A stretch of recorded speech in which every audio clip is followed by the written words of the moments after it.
Župani in oba poslanca sta mi danes povedala, da je to, kar smo danes dali na mizo za Zasavje, res pomemben projekt.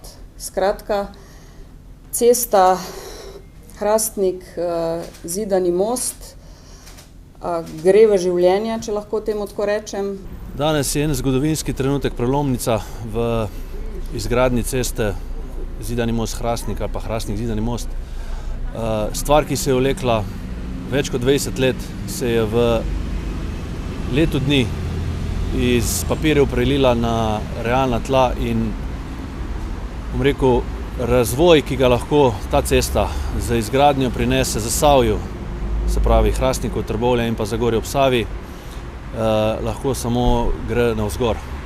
Tako da ena velika zahvala ministrstvu za odzivnost, vladi za odločitev, ki se drži nekako reka, kjer je volja tudi pot, volja je nakazana, poti pa, zasavski srečno. S tem bomo praktično v Zasavji dobili neko novo okno v svet.